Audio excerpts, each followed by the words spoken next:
Les élections législatives partielles auront lieu le dimanche 26 février prochain. Le décret portant convocation du collège électoral pour l'organisation de ces partielles a été pris au cours de ce Conseil des ministres. L'actualité nationale toujours meublée par la présence à Abidjan des administrateurs de la Banque mondiale. C'est une mission d'évaluation du programme économique et financier de la Côte d'Ivoire. Des Maliens continuent de fuir par milliers leur pays pour échapper au combat qui oppose l'armée malienne aux rebelles Touareg dans le nord. Voilà pour les principaux titres. Bonsoir et bienvenue aux 20h pour le point complet de l'actualité en Côte d'Ivoire et à l'étranger. Les membres du gouvernement conduits par le Premier ministre Soro Guillaume se sont retrouvés aujourd'hui au palais présidentiel en présence du chef de l'État pour un conseil des ministres. Au nombre des décrets, celui portant convocation du collège électoral pour l'organisation des élections législatives partielles prévues le dimanche 26 février prochain. Le point avec Jérôme Kofi Aboula. Le Conseil des ministres qui s'est déroulé ce jeudi 9 février 2012, c'est entre 10h30 et 13h que les ministres, avec le président de la République Alassane Ouattara, ont examiné les différents points ayant fait l'objet de décrets et projets de décrets. Face aux journalistes à l'occasion du point presse, à l'issue de cette réunion, le porte-parole du gouvernement a énuméré un certain nombre de sujets abordés, notamment le scrutin législatif partiel dans 12 circonscriptions fixées au 26 février 2012. La convocation du collège électoral pour les élections partielles qui vont avoir lieu dans quelques jours. Ces élections concernent en réalité 12 circonscriptions. Une, vous le savez, où un candidat décédé après le démarrage de la campagne, donc ça imposait le report de l'élection dans cette circonscription. Et 11 dont les résultats ont été invalidés. Donc ces élections auront lieu le dimanche 26 février 2012 sur proposition de la CEI et la campagne s'ouvrira le 18 février pour prendre fin le 24 février à minuit. Donc une semaine de campagne et les élections le dimanche 26 février 2012. Et le porte-parole du gouvernement de faire part ensuite d'une importante décision du Conseil relative au transport. Il s'agit de la création d'une nouvelle compagnie aérienne baptisée Air Côte d'Ivoire qui, selon le ministre Koné Bruno, va démarrer ses activités fin avril. Le Conseil s'est également réjoui de la qualification des éléphants footballeurs en finale de la CAN 2012, co-organisée par la Guinée équatoriale et le Gabon. Ce jeudi, deuxième jour de leur mission en Côte d'Ivoire, les administrateurs de la Banque mondiale étaient au centre de formation de la CIE à Binjarville et à l'agroparc industriel dans la commune de Port-Boué. Le reportage de Hugues Hervé Blé. Centre de formation de la compagnie ivoirienne d'électricité, la CIE. Ici, les administrateurs de la Banque mondiale ont passé plus d'une heure, consacrés en grande partie à des échanges à huis clos avec les responsables de la CIE avant la visite des installations du centre, le tout pour s'imprégner des réalités du centre et des possibilités qu'il pourrait offrir en matière de formation des jeunes de Côte d'Ivoire dans le cadre du projet Emploi Jeunes financé par la Banque mondiale. Dans ce centre sont formés les futurs agents de la compagnie ivoirienne d'électricité. Dans ce centre pourraient être formés au métier de l'électricité avec un financement de la Banque mondiale. D'autres jeunes à qui la possibilité de se prendre en charge sera ainsi offerte. La banque a vu tout ce que nous allons mettre en œuvre pour l'emploi des jeunes. Le projet va former ces jeunes et va leur permettre soit d'avoir un emploi, soit les accompagner pour créer leur propre entreprise. La visite de l'agroparc dans la commune de Port-Boué, les administrateurs de la Banque mondiale l'effectueront en compagnie du ministre de l'Industrie, Dosso Moussa. Le projet agroparc initié par le ministère de l'Industrie est destiné à intensifier la création de nouvelles petites et moyennes agro-industries composées de 3 structures. La Société ivoirienne de technologie tropicale UDT, chargée de développer des technologies adaptées aux besoins des promoteurs, le Centre de démonstration et de promotion de technologies chargé de promouvoir, lui, les innovations technologiques en vue de leur vulgarisation, et Côte d'Ivoire Engineering, société de fabrication à grande échelle des équipements créés par IDT. Comme ils sont en mission ici, d'écoute, d'observation, et bien donc on leur a fait voir ces différentes structures-là, parce que justement nous voulions mettre en relief la question de l'emploi, de l'organisation des jeunes. Le centre de formation de la CIE et l'agroparc visités ce jeudi par les membres du conseil d'administration de la Banque mondiale sont deux structures qui pourraient aider à l'augmentation des jeunes entrepreneurs locaux et donc à la création d'emplois et à la réduction du chômage. Ce que vise le programme Emploi Jeune voulu par le gouvernement et financé par la Banque mondiale. Après Bingerville et Port-Bouët, la délégation de la Banque mondiale était toujours sur le terrain. Elle a visité des infrastructures. C'était en présence du ministre Patrick Achi, ministre chargé des infrastructures économiques. Le compte rendu de l'Anciné Fofana. La délégation est allée constater l'achèvement du réservoir d'eau potable de Cocody Abata, un château de 36 mètres de haut et de 2000 mètres cubes de volume. En 12 mois, les travaux seront achevés. 150 personnes environ sont à pied d'œuvre pour le réussir.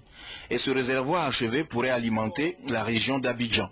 Au dit des spécialistes, la présence de ce château d'eau permettra de réduire le coût du branchement de l'eau et pourrait plus tard même réduire le coût de la consommation. Après Abata, la délégation a continué à Angré pour constater l'existence du pont de liaison des 7e et 9e tranches. Comme dans le premier cas, le ministre des Infrastructures économiques, Patrick Achi, et Pierre Dimba, le coordonnateur du projet d'urgence d'infrastructures urbaines, ont informé les administrateurs de la Banque mondiale conduits par Jörg Frieden sur ce qui a déjà été fait et ce qui reste à faire. L'idée de la sortie sur le terrain pour les administrateurs de la Banque mondiale est simple. Voir l'évolution des travaux financés par elle, par la Banque, recueillir les besoins des autorités, donc des populations. La mission, si elle est concluante, situerait mieux la Banque mondiale dans l'orientation de ses actions pour le futur en Côte d'Ivoire et cela déterminerait aussi les appuis financiers à venir. Au programme de cette mission de la Banque mondiale, une visite de la centrale thermique d'Azito dans la commune de Yopougon. La délégation a également échangé avec les membres de la commission Dialogue, Vérité et Réconciliation. Le point avec Jean-Jacques Kwame. Première visite sur le terrain de la délégation de la Banque mondiale, la centrale thermique d'Azito dans la commune de Yopougon. Objectif, voir comment évoluent les travaux d'extension de la 3e centrale thermique lancée en 2011. Coût de l'extension, 208 milliards de francs CFA, financement assuré par la SFI, Société financière internationale, filiale de la Banque mondiale. La délégation de la Banque mondiale a pu se rendre compte, après plus d'une heure de visite, que les travaux avancent bien pour que la 3e turbine à gaz soit opérationnelle en 2013. Avec cette 3e centrale thermique, la Côte d'Ivoire va disposer de ressources énergétiques suffisantes pour faire face à une demande sans cesse croissante. Azito 3 va fournir 150 MW supplémentaires.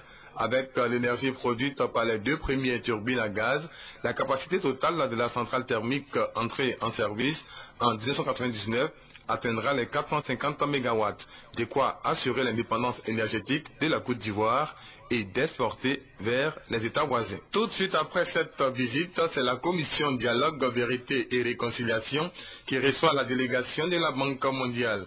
Cette rencontre a permis aux administrateurs de mieux comprendre les missions de la commission Dialogue, Vérité et Réconciliation. Nous avons pris acte de ce que la banque peut faire, surtout dans le domaine économique et de la reconstruction physique des infrastructures, surtout dans les zones qui ont été particulièrement touchées par le conflit. Et nous partons avec le sens de la responsabilité, de la petite responsabilité que aussi les acteurs externes peuvent assumer pour contribuer aux initiatives de la Commission. Nous allons certainement en attendre les recommandations pour pouvoir aussi orienter notre action et notre réponse. Prochaine visite sur le terrain de la délégation de la Banque mondiale, le projet Emploi Jeune de Bingerville et le complexe agro-industriel de la commune de Grand Laou.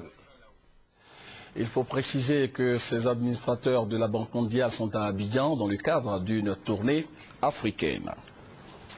Restons toujours dans le domaine économique, cette fois pour parler d'un objectif visé par le groupement interbancaire monétique de l'UEMOA, c'est l'utilisation du paiement électronique. Les détails avec Jean-Jacques Kwame.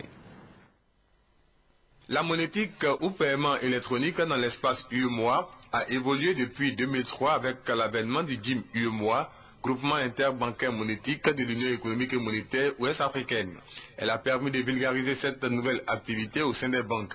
En effet, d'une situation de monétique quasi inexistante, le GIM UEMOA a doté l'espace monétaire ouest-africain d'une plateforme permettant aux institutions de s'interconnecter afin d'offrir aux porteurs de cartes paiement et retrait dans les guichets automatiques. Après cette étape, le GIM UEMOA veut fédérer tous les acteurs de la vie économique autour de la vulgarisation de la monétique. C'est l'objectif de cette campagne de sensibilisation à l'utilisation du paiement électronique dont les avantages ont été expliqués, la cible, les administrations des secteurs publics et privés. Il y a des efforts à faire, tout simplement d'éducation de nos populations à la culture financière. Et c'est ce que nous faisons aujourd'hui déjà, en sensibilisant les acteurs qui vont promouvoir, qui vont prescrire en fait, si vous voulez, les solutions GIM UEMOA, les administrations publiques. Demain, vous allez payer vos impôts, vos taxes, vos douanes à partir de la carte GIM ou du téléphone portable avec des solutions GIM UEMOA. C'est pour ça que nous sommes là et nous sommes conscients que ça va venir. C'est un travail de longue haleine. Imaginez-vous, si vous devrez payer avec l'espèce, vous êtes obligé d'aller dans une banque, aller faire des retraits, vous allez passer du temps. Vous allez vous rendre chez votre fournisseur, vous allez encore passer du temps. Mais avec une carte, vous rendez directement chez votre fournisseur et l'opération est faite. Donc il y a une sécurisation, il y a une réduction des coûts de transaction.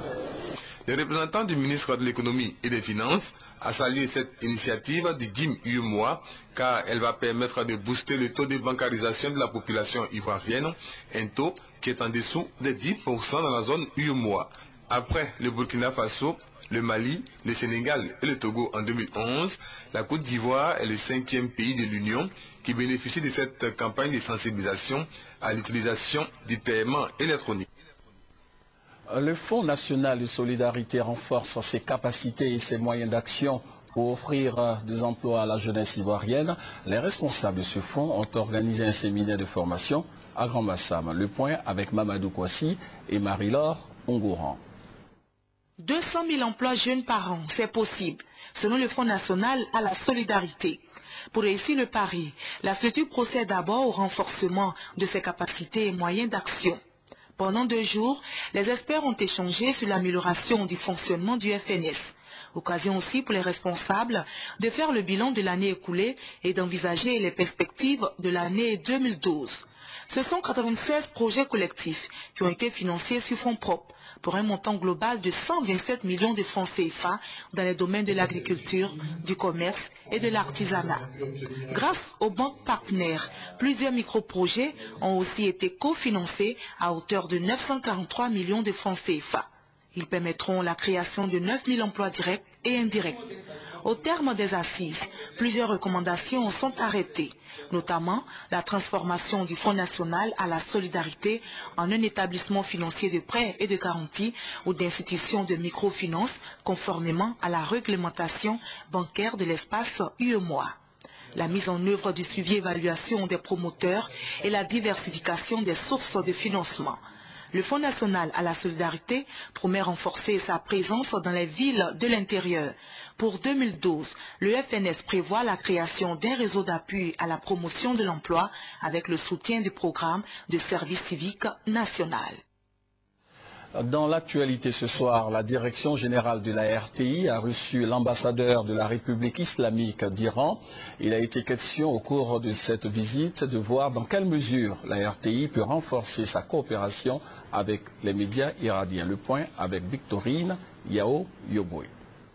Partenariat RTI République islamique d'Iran, c'est désormais une réalité. La radiodiffusion télévision ivoirienne va bientôt recevoir de l'Iran un bus, 5 véhicules et spécifiquement des médias iraniens, des productions télévisées ainsi que la formation de ses agents. La nouvelle a été donnée par l'ambassadeur d'Iran en Côte d'Ivoire au cours de sa visite ce jeudi à la télévision nationale. L'Iran attend également beaucoup de cette coopération avec la RTI. Il souhaite, à travers les médias ivoiriens, s'ouvrir au reste du monde. Cela en mettant à leur disposition des informations fraîches et équilibrées de l'Iran. L'autre ambition du diplomate iranien, c'est de faire mieux connaître son pays des Ivoiriens. C'est à ce titre qu'il a offert une vidéo sur la vie en Iran et un tapis persan au directeur général de la RTI, à Kassaye Lazare. De la part de M. Zarmami, le président, directeur général de la radio et la télévision de l'Iran, d'effectuer une visite en Iran et on pourra signer un contrat pour les coopérations. La direction générale de la RTI est par ailleurs invitée ici même à Abidjan ce vendredi 10 février aux festivités marquant le 33e anniversaire de la révolution iranienne. Face à tant de bonnes nouvelles, à Kassaye Lazare, entouré de ses principaux collaborateurs, n'a pu qu'exprimer sa satisfaction de cette coopération RTI-Iran. Et pour le témoigner, il a remis à son excellence Seyed Reza des gadgets frappés du logo RTI confectionnés pour la CAN 2012. Occasion pour le diplomate iranien d'assurer ses hôtes de son soutien aux éléphants de Côte d'Ivoire. Le projet d'urgence d'infrastructure urbaine est exécuté dans le district d'Abidjan et dans les chefs-lieux de région, à Beauville dans la Libye et à Abobo PK18 dans le district d'Abidjan.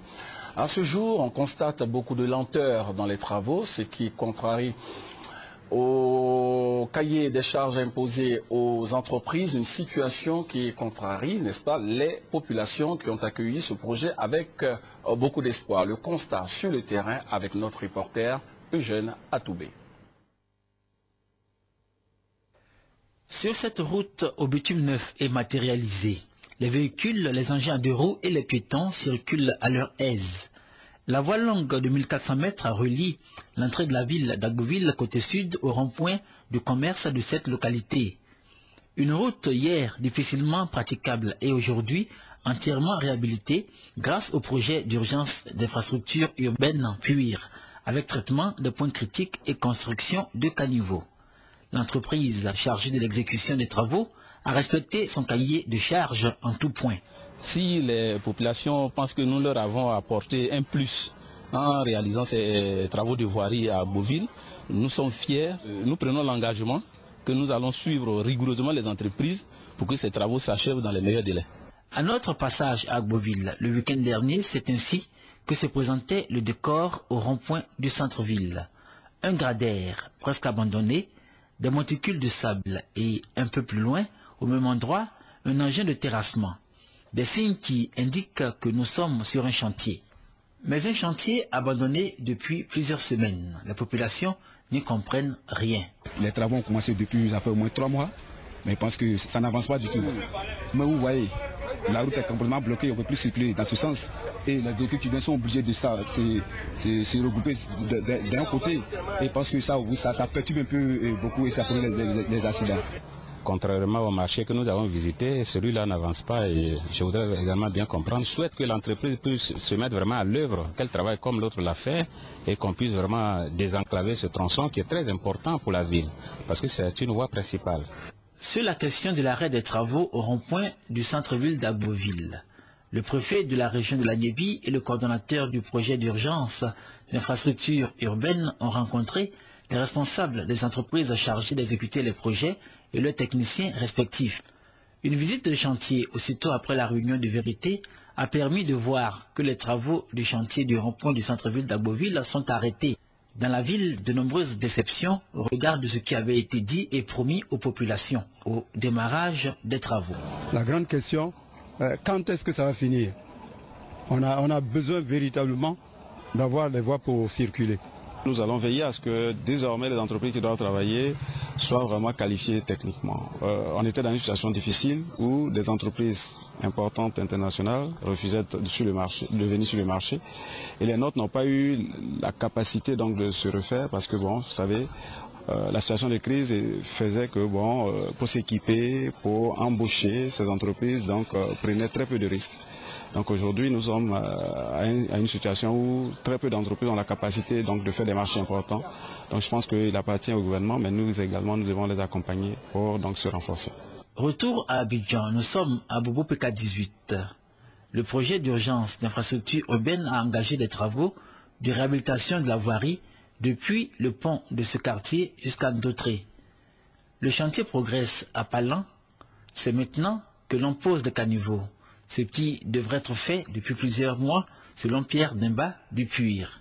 Mais ce retard n'est pas directement imputable à l'entreprise, a-t-il ajouté. Nous sommes confrontés donc à un certain nombre d'obstacles. On a des traversées de réseau de Côte d'Ivoire Télécom et puis d'eau potable. Mais je pense que nous sommes en train de faire en sorte que ces obstacles soient levés aussi rapidement possible. Pour cette tranche PK18 Ndotré, le délai de livraison est fixé à la fin de mars 2012. En attendant, les badauds de ce quartier et les commerçants aux alentours du chantier se délectent chaque jour de la présence des ouvriers et du bruit des machines. Les enfants, eux, proposent leur service comme guide aux automobilistes déroutés par les déviations dans ce quartier de PK18. On fait ça pour gagner un peu d'argent, pour aller montrer à nos mamans, pour payer des habits, des vêtements, pour porter et pour payer nos documents qu'on va aller à ça à l'école. Oui, ça marche bien. Deux fois même, on peut gagner au moins 5 000 par jour. Bien malin ces enfants qui font preuve de génie. Et puis leur offre une opportunité de se faire un peu d'argent durant le temps que vont durer les travaux. À ce sujet justement, le coordonnateur du PUR a laissé entendre que désormais, les marchés feront l'objet d'un appel d'offres international. L'alternative qui s'offre donc aux entreprises locales est de relever leur niveau de compétence ou périr. Voilà, c'est le dossier de Jeune Atoubé. 14 véhicules de transport de troupes, 2 ambulances et 40 ordinateurs ont été remis aux forces républicaines de Côte d'Ivoire et à la gendarmerie nationale. Sont destinés au bataillon de sécurisation de l'ouest de la Côte d'Ivoire. Compte rendu de la cérémonie de remise, Charles Niaoré. Le 12 janvier dernier, lors de la cérémonie de présentation des vœux, le président de la République, Alassane Ouattara, avait promis de mettre les moyens à la disposition des forces pour leur permettre d'accomplir efficacement leur mission. Moins d'un mois après, ce sont 14 véhicules, dont 12 de type 4x4 et 2 ambulances, de même que 40 ordinateurs complets, qui ont été offerts à l'armée et à la gendarmerie par le chef suprême des armées. Pour le ministre délégué à la Défense, cette cérémonie de don témoigne de la volonté du chef de l'État de reconnaître les efforts accomplis au quotidien par l'armée et la gendarmerie. Paul Kofi a également indiqué que ces véhicules sont destinés aux unités déployées pour la sécurisation de la zone ouest. Au nom de l'armée et de la gendarmerie, le général de division Soumaïla Bakayoko, chef d'état-major général des forces républicaines de Côte d'Ivoire, a traduit sa reconnaissance au président de la République, qui vient ainsi de répondre à un besoin pressant. Le général Soumaïla Bakayoko a promis de faire bon usage de ces véhicules qui permettront aux unités sur le terrain de faire face au phénomène des coupeurs de route qui devient une triste réalité sur l'ensemble du territoire ivoirien. Ce dont vient après celui, il y a quelques mois, de 87 véhicules et 90 fax, toujours remis aux forces par le président de la République de Côte d'Ivoire. Vous allez le voir sur votre écran, hier aux environs de 15 h, un incendie est survenu dans la cité Les Lauriers 3 du quartier Rivera à Touban. C'est dans la commune de Cocody. Une villa et son contenu sont partis en fumée. Aucune perte en vie humaine, rien que des dégâts matériels. L'intervention des sapeurs-pompiers a permis d'éviter le pire. Les voisins ont été épargnés. L'origine de l'incendie toujours inconnue. Merci donc à la réalisation. Le nouveau président de l'Action pour la protection des droits de l'homme, APDH, a animé une conférence de presse. Il s'est prononcé sur la situation des droits de l'homme en 2011. Il a également donné les priorités et actions de l'APDH pour l'année 2012. Le compte-rendu de Juliette Ouya. Le docteur Bogassako Gervais n'est plus le président de l'Action pour la protection des droits de l'homme, APDH. Ses opinions depuis 2008 n'engagent en rien donc l'APDH. Propos martelés ce jeudi matin pendant la conférence de presse animée par le nouveau président de l'APDH, Éric Aimé Sénien, élu depuis le 4 août 2011. 3 points essentiels étaient au cœur de cette rencontre. Le bilan de la situation des droits de l'homme 2011, la réconciliation nationale et les priorités de l'APDH pour l'année 2012. Selon Éric Aimé Sénien, bien que la sécurité soit encore préoccupante, il y a une nette amélioration des droits de l'homme en Côte d'Ivoire depuis avril 2011. L'APDH se réjouit donc de l'action de la Cour pénale internationale, mais souhaiterait que le procès de l'ex-président Laurent Gbagbo se déroule selon le droit international. Le président de l'APDH a déploré cependant le mandat jugé trop court de la commission Dialogue, Vérité et Réconciliation. Il faut un véritable dialogue politique. Nous estimons que c'est parce qu'à un moment donné, nous avons manqué de dialogue, c'est parce qu'à un moment donné, les Ivoiriens ne se sont pas parlé, ou du moins ne se sont pas parlé franchement, et nous en sommes arrivés à cette situation d'hécatombe. Pour 2012, la nouvelle direction de l'APDH compte ériger une tribune périodique de libre-échange pour former les populations en matière des droits de l'homme. On peut dire un ouf de soulagement.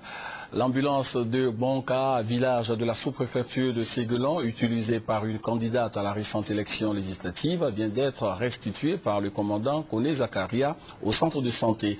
La cérémonie de restitution a eu lieu en présence des autorités administratives de Séguelon. Le témoignage de Alvor Assa. Cette ambulance appartient au centre de santé de Bonka, village situé dans la sous-préfecture de Séguelon, dans la région d'Odiéné. Le commandant Koné Zakaria le confirme qu'elle y est et elle y reste.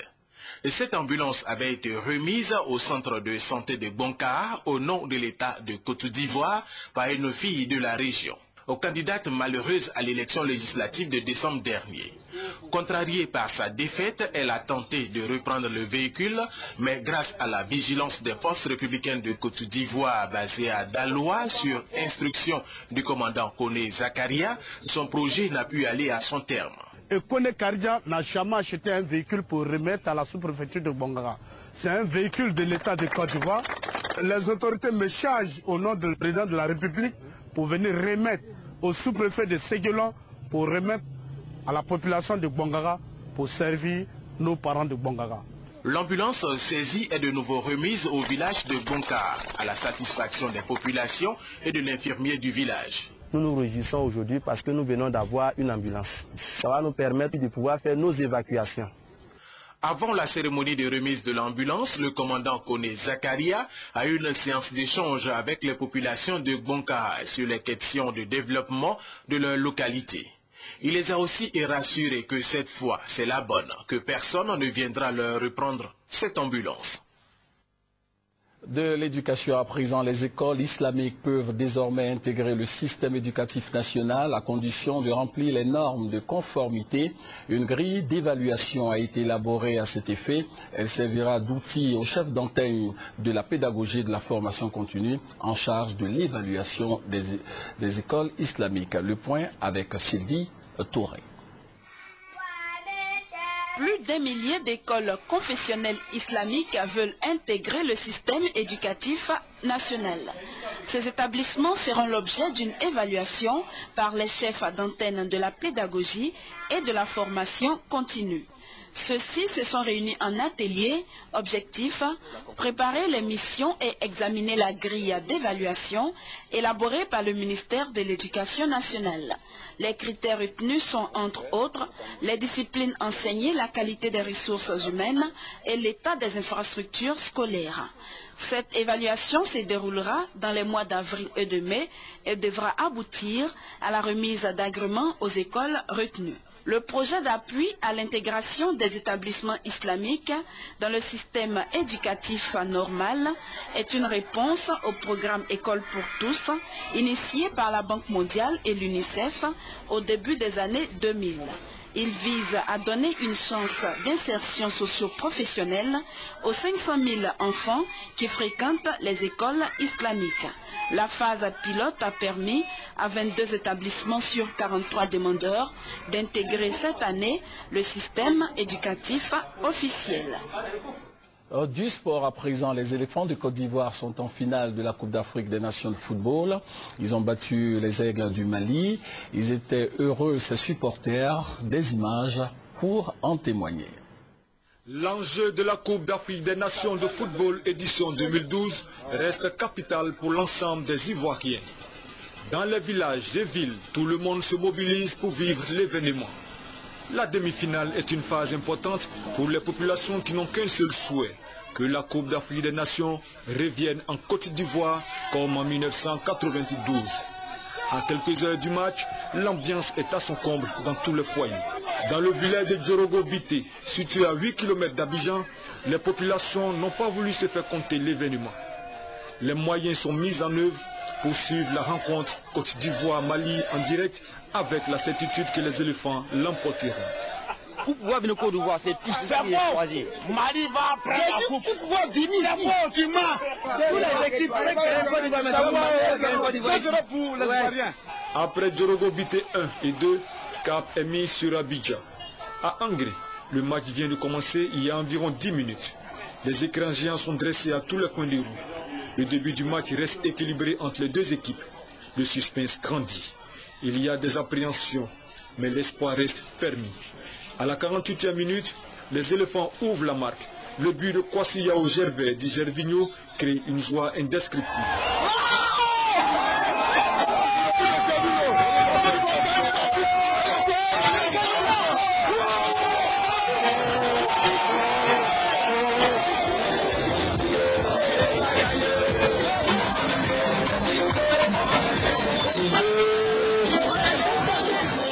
Regardez un peu ce geste de Gervinho.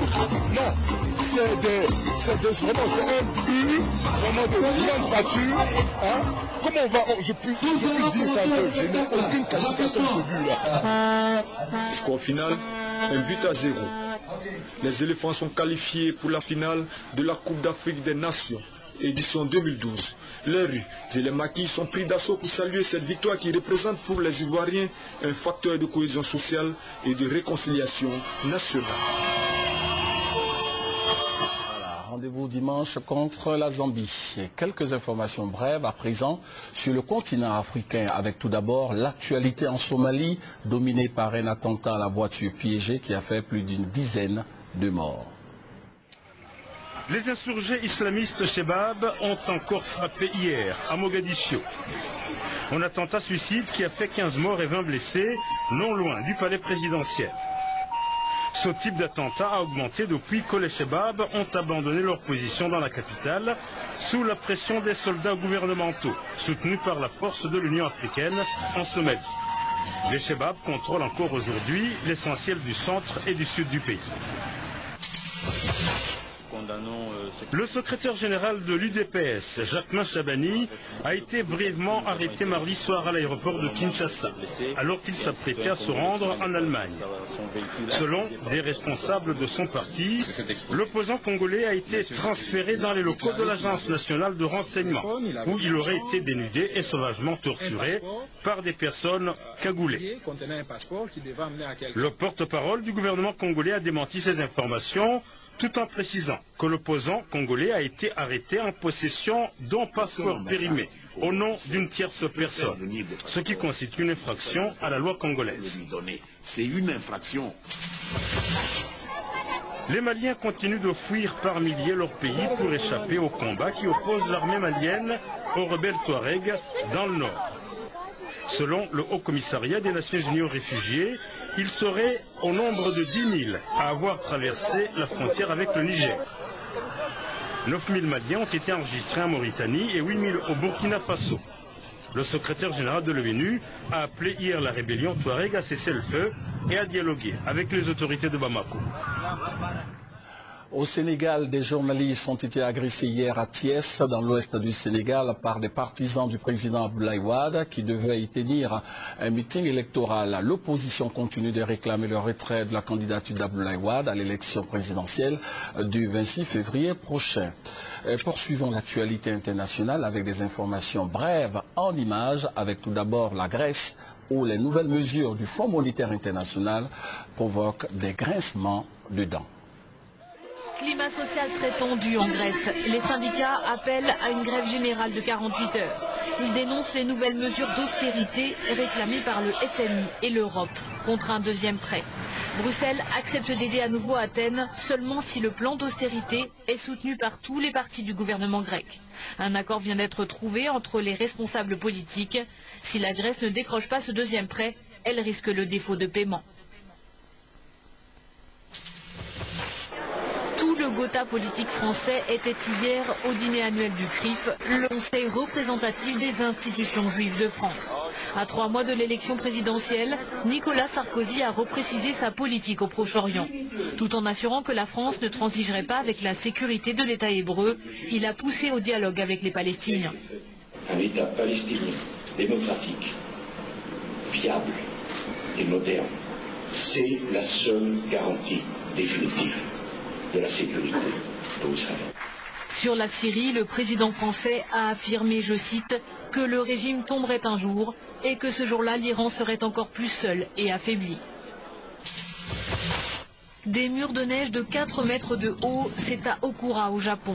Le nord du pays subit depuis le début du mois des intempéries exceptionnelles. Des chutes de neige qui ont provoqué des avalanches et des accidents. 83 personnes sont mortes en tentant de dégager leur toit ou écrasées par le lourd manteau blanc.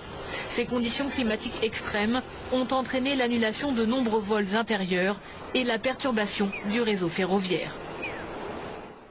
Et puis en Syrie, le régime du président Bachar al-Assad continue d'endeuiller les familles malgré l'appel à l'arrêt des tueries lancées par l'ONU et la Ligue arabe. Ce communiqué avant de nous quitter du ministère des Sports et des Loisirs.